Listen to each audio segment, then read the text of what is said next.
ஒரு அழகான கிராமத்துல புஷ்பாங்கிறவங்களுக்கு 2 மகன் இருந்தாங்க. அதுல மூத்த மகனுக்கு கல்யாணம் ஆகி ஒரு பொண்ணு இருந்தா. இளைய மகனுக்கு புதுசா கல்யாணம் ஆயிருந்தது. அந்த இளைய மருமக கொஞ்சம் வசதியா வாழ்ந்தவ.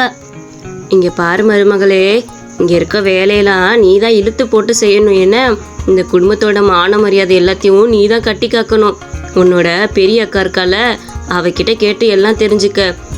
உங்க பெரிய அக்கா இந்த வீட்டுக்கு வந்தப்ப நான் எதுவுமே சொல்லல, அவளே எல்லாத்தையுமே பார்த்துக்கிட்டா. அந்த மாதிரி நீயும் எல்லாத்தையும் இழுத்து போட்டு பார்த்துக்கணும். என்ன அத்தை, அதெல்லாம் நீங்க கவலையே படாதீங்க, நான் எல்லா வேலையும் செய்வேன். காலையில எந்திரிச்சதுமே டீ போடுறது எல்லாமே அந்த மூத்த மருமகளும் இளைய மருமகளும் சேர்ந்துதான் செய்வாங்க. அப்பா, ஒரு வழியா எந்திரிச்சாச்சு. முன்னாடிலாம் 8 மணி வரைக்கும் நிம்மதியா தூங்குவோம். கல்யாணம் ஆயிடுச்சுல்ல, இப்ப 4 மணிக்கெல்லாம் எந்திரிக்க வேண்டியதா இருக்கு. அந்த மூத்த மருமக அவ டீ போடுற இடத்துக்கு வேகமா வந்தா.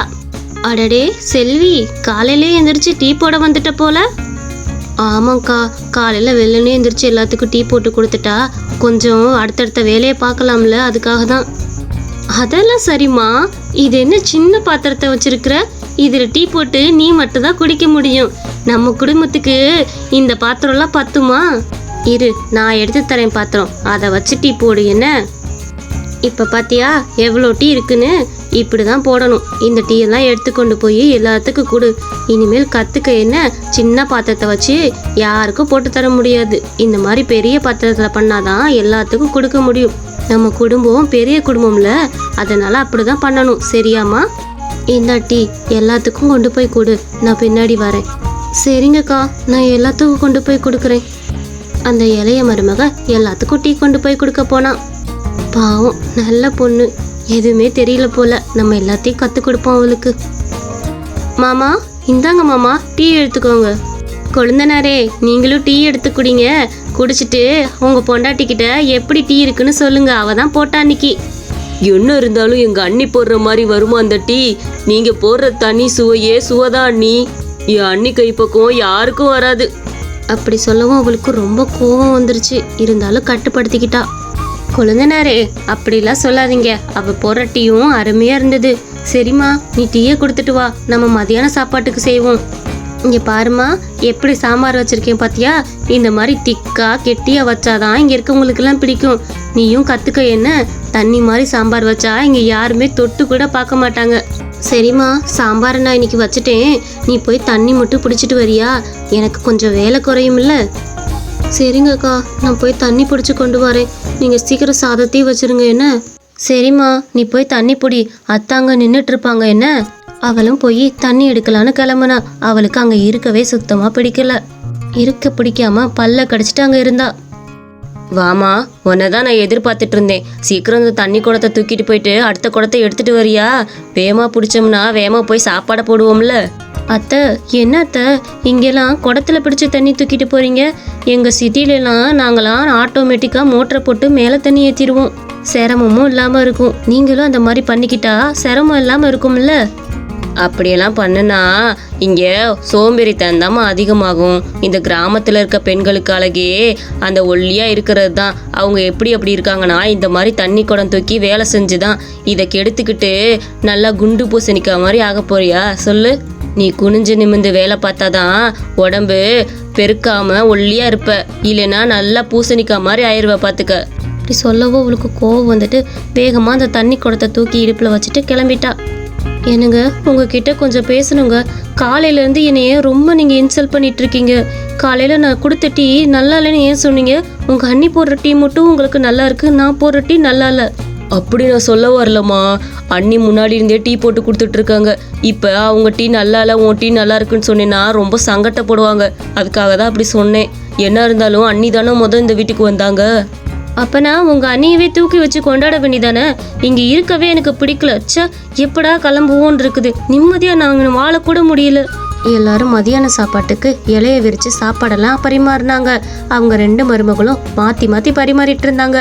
மருமகளே, குழம்பு ரொம்ப ருசியா இருக்கு. சின்ன மருமகளே, நீயும் உங்க அக்காவை பார்த்து கத்துக்க. என்ன, இப்படிதான் குழம்பு வைக்கணும். இந்த சிட்டில வைக்கிற மாதிரி ஏனோ தானோன்னு வச்சோம்னா விளங்கவே விளங்காதுமா. நீயும் இந்த மாதிரி கத்துக்கிட்டு அத்தைக்கு சமைச்சு போடு. என்ன, ஆமாமா, என் பொண்டாட்டி கைப்பக்குவம் என்னைக்குமே தனி ருசி தான். அவ்வளவு ருசியா வச்சிருக்கிறா. சாம்பார்னா இதுதான்யா சாம்பார். இப்படி எல்லாருமே கூடி உட்காந்து சாப்பிட்றப்ப ரொம்ப மனசுக்கு சந்தோஷமா இருக்குல்ல. அதெல்லாம் அவ போக போக நல்லா கற்றுக்குவா அத்தை. என்னை விட சீக்கிரம் நல்லா சமைச்சு பழகுவா பாருங்க. அவள் என் கைப்பக்கத்தை விட அவள் கைப்பக்குவம் ரொம்பவே அருமையாக இருக்கும்.